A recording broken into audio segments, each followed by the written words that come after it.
Hello guys, कैसे हो आप लोग। आई होप आप लोग सब बढ़िया हो गए। तो अब स्टार्ट करें डिटॉक्सिफिकेशन। आसान सा टॉपिक है, पेपर में आता है यार, इससे अच्छा खासा क्वेश्चन बन जाता है शॉर्ट वगैरह। इसके 2 लेक्चर आएंगे, है ना। पहले लेक्चर में हम क्या होता है वो पढ़ेंगे, डिटॉक्सिफिकेशन होता क्या है, और फेज़ 1 देखेंगे, फिर फेज़ 2 हम नेक्स्ट लेक्चर में देखेंगे क्या है फेज़ 1 फेज़ 2। चलो देखते हैं, ठीक है। थोड़ा बहुत यार शोर बाहर से आ रहा होगा, मैं घर आया हुआ हूँ, हॉस्टल में नहीं हूँ, तो बाहर बच्चे वगैरह खेलते हैं तो उनकी आवाज़ आ जाती है, ठीक है। उन्हें मैं कंट्रोल नहीं कर सकता हूँ, ठीक है। अब स्टार्ट करते हैं। अब मैं क्या बोल रहा हूँ आप लोगों से, डिटॉक्सिफिकेशन है क्या, हमारी बॉडी के मैकेनिज्म है, एक रिएक्शंस होती है हमारी बॉडी के अंदर। जैसे कि हमारी बॉडी के अंदर कोई टॉक्सिक चीज़ आ गई है ना, उसको बॉडी से बाहर निकालना है। मतलब कोई ऐसी चीज़ है जो कि सोल्यूबल नहीं है वाटर में, उससे मुझे बॉडी के बाहर निकालना है। तो टॉक्सिक चीज़ को ऐसे ही निकालूंगा बाहर तो दिक्कत है, ऐसे नहीं निकाल सकते हैं, है ना। तो उससे मुझे पहले एक मैकेनिज्म होगा कि बॉडी उसको लेस टॉक्सिक या फिर more importantly more water soluble बनाना है, फिर उसको बाहर निकाल सकते हैं यूरिन के थ्रू। अगर कोई चीज़ यूरिन के थ्रू बाहर निकल रही है, इसका मतलब वाटर सोल्यूबल है, तो बॉडी क्या करेगी, उसको वाटर सोल्यूबल बनाएगी, ठीक है। तो जो आपका डिटॉक्सिफिकेशन का एक्चुअल मीनिंग पता है क्या होता है, कि हमें किसी भी चीज़ को लेस वाटर सोल्यूबल से मोर वाटर सोल्यूबल में बनाना है, ये होता है। ऐसा नहीं कि टॉक्सिक से लेस टॉक्सिक, हाँ मैक्सिमम टाइम टॉक्सिक से लेस टॉक्सिक ही बन रहा होगा, बट मोर टॉक्सिक भी बन सकता है। आगे एग्जाम्पल देखेंगे एक, ठीक है। तो क्या नाम है, डिटॉक्सिफिकेशन एक मिसलीडिंग टर्म है। लग रहा है इसमें कि इसमें आप टॉक्सिक से लेस टॉक्सिक बनाओगे तो उसे डिटॉक्सिफिकेशन बोलेंगे, बट नहीं। डिटॉक्सिफिकेशन का एक्चुअल मीनिंग क्या है, कि मैं लेस वाटर सोल्यूबल को कन्वर्ट करूंगा मोर वाटर सोल्यूबल में, ठीक है। समझ में आ रहा है।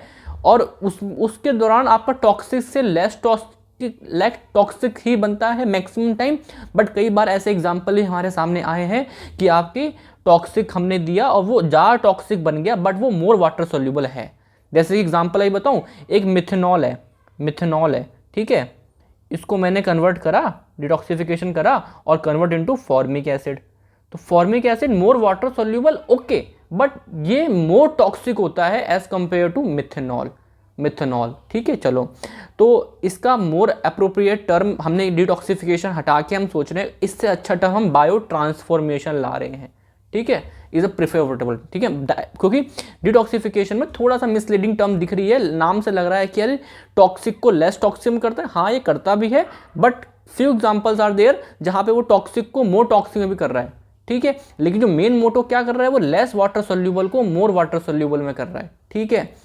ओके, तो जीनोबायोटिक क्या हो रहे हैं, कोई भी कंपाउंड जिनका वो क्या कर रहा है, रिएक्शंस जो टॉक्सिक चीज है, जो डिटॉक्सिफिकेशन, जो बायो ट्रांसफॉर्मेशन के अंदर जा रही हैं। कोई भी टॉक्सिक चीज है ना, उसे हम क्या बोलेंगे, जीनोबायोटिक्स। अभी मैं बताऊंगा आपको।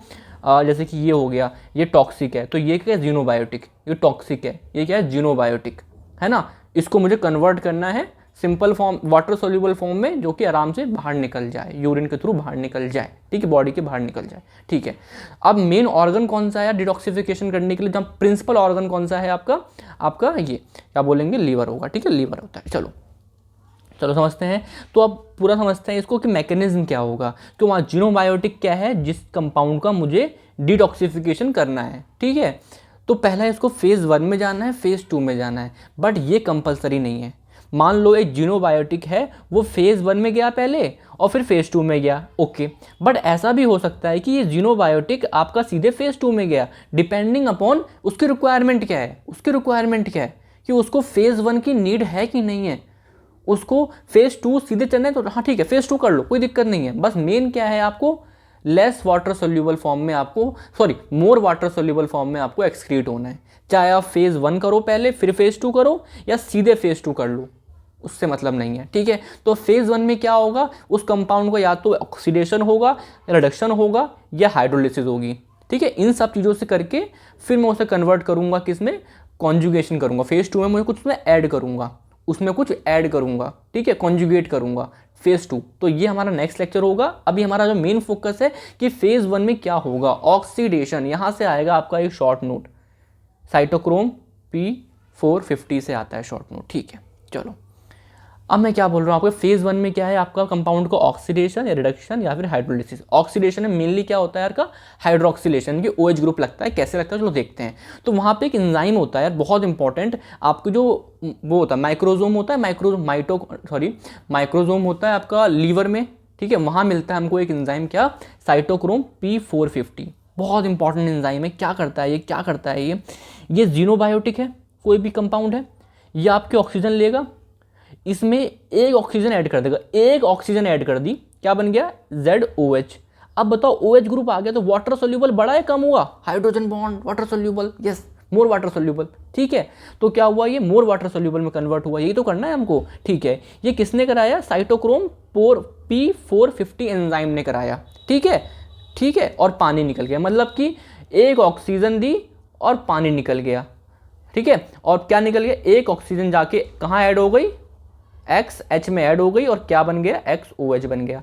तो आपको दिख रहा है मोनो ऑक्सीजन, एक सिंगल एटम ऑफ ऑक्सीजन काम कर रहा है, तो इस एंजाइम को हम मोनो ऑक्सीजनेज भी बोलते हैं, क्योंकि इसके अंदर only one atom is incorporated into substrate, केवल एक ऑक्सीजन का एटम इसमें इनकॉर्पोरेट करा है। तो इस एंजाइम का एक और नाम है, एक और फैमिली का ग्रुप है मोनो ऑक्सीजनेज, है ना। बहुत सारे ऐसे आते हैं।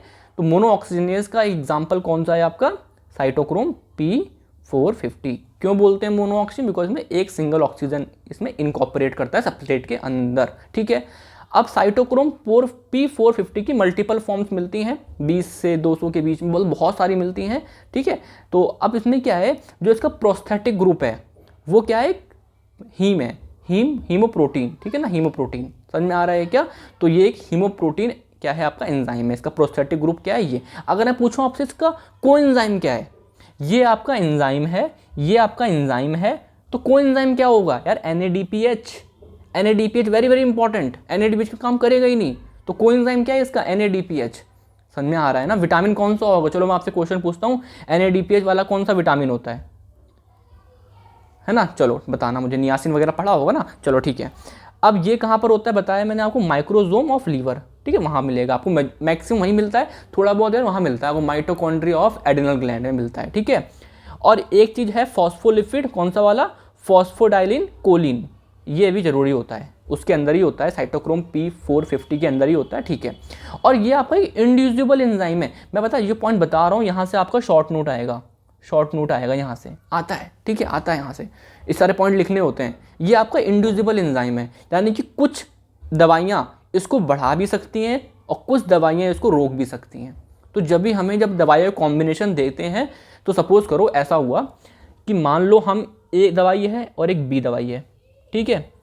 अब A दवाई बॉडी के अंदर गई, ठीक है, और उसने डिटॉक्सिफिकेशन हो रहा है इसका, A कन्वर्ट इनटू AOH, है ना। कौन कर रहा है, मान लो कौन कर रहा है, साइटोक्रोम P450 कर रहा है, अच्छे से काम चल रहा है, अब मुझे A एंजाइम क्या हो रहा है, ये फंक्शनल है और ये क्या हो गया, डिटॉक्सिफिकेशन हो गया, अब ये काम की नहीं है दवा, अब ये बॉडी के बाहर निकल जाएगी।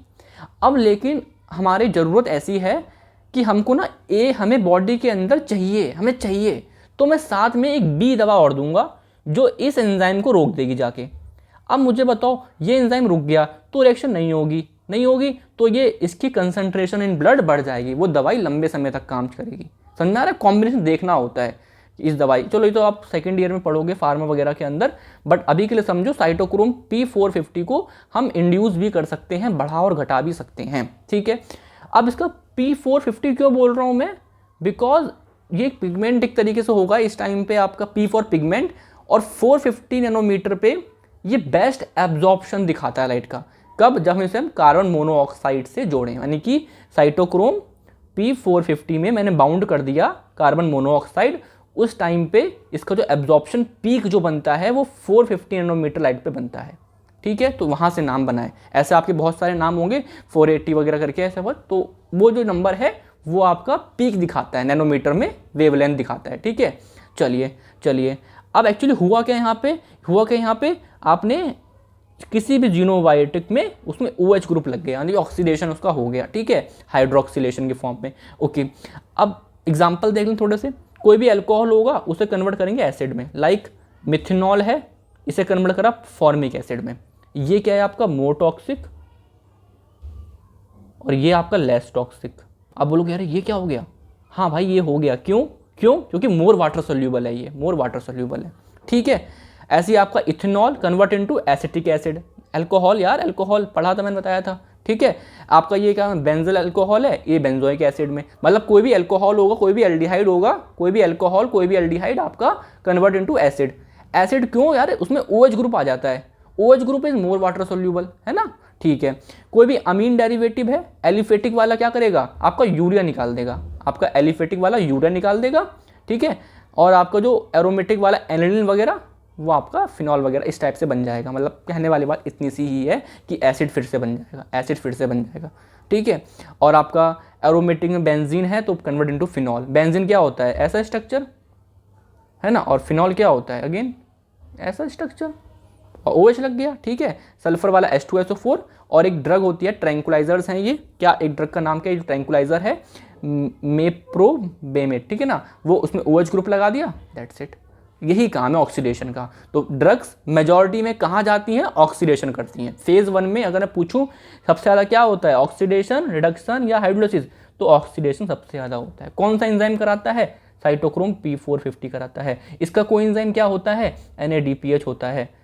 समझ में आ रहा है, इसके बारे में तो 2-4 पॉइंट पता ही होने चाहिए, ठीक है। आगे चल के तो बहुत काम आएगा सेकंड ईयर में, ठीक है। चलो वो तो पढ़ोगे डिटेल में आओगे। आई बात करते हैं रिडक्शन की। रिडक्शन में क्या होगा यार, कुछ लोग की पार्टिसिपेट करते हैं, कुछ नहीं, इनका रिडक्शन है। लाइक एग्जांपल याद कर लो 1-2 बस। Picric acid is convert into picramic acid, ठीक है ना, फॉर्मूला देख लेना, जरूरत नहीं है, जरूरत नहीं है। आप बोलो मुझे याद है क्या, नहीं यार मुझे भी याद नहीं है, बिकॉज इतना इंपॉर्टेंट नहीं होता है, ठीक है। अभी आपका पेपर आएंगे तो आपको याद करना पड़ेगा शॉर्ट टर्म के लिए, फिर आप उसको भूल जाते हो। मोटा मोटा आपको आइडिया क्लियर होना चाहिए, कॉन्सेप्ट क्लियर होना चाहिए। क्या यहाँ पे सब कुछ लेके सारे एग्जाम्पल मुझे पता है कि नहीं पता यार, बी फ्रैंक नहीं पता, और ना पता होने भी चाहिए, मुझे लगता भी नहीं क्योंकि इतना तो मैं स्टोर नहीं रख सकता हूँ। एक लॉजिकल स्टडी करो कि हाँ अभी पेपर है तो याद कर लो, फिर आपको जो कॉन्सेप्ट है वो याद रहना चाहिए लंबे समय के लिए, ठीक है। ऐसे आपके nitrophenol convert into amino benzene, है ना, ये कुछ एग्जांपल हो गए। हाइड्रोलिसिस भी होता है थर्ड, इसमें क्या करते हैं, बड़ी चीज़ को छोटे में कन्वर्ट करते हैं, बॉन्ड तोड़ के, है ना, सिंपल है। हाइड्रोलिसिस बचपन से पढ़ते आ रहे हैं, बॉन्ड तोड़ते हैं उसमें, ठीक है। लाइक एस्पिरिन को तोड़ेंगे तो सैलिसिलिक एसिड और एसिटिक एसिड बाहर निकल गया, है ना। एसिटाइलिन को तोड़ेंगे एनिलिन और एसिटिक एसिड, एट्रोपिन को तोड़ेंगे ट्रोपिक एसिड, ट्रोपिनिन, ठीक है। एक दो एग्जांपल याद कर लेना, मैंने ऑक्सीडेशन और शॉर्ट नोट अभी जितना मैंने पढ़ाया है वो आपको यहाँ से आएगा, दैट्स इट, ठीक है। और फेज 2 बहुत इंपॉर्टेंट है, फेज 2 से भी क्वेश्चन पूरा बन जाता है।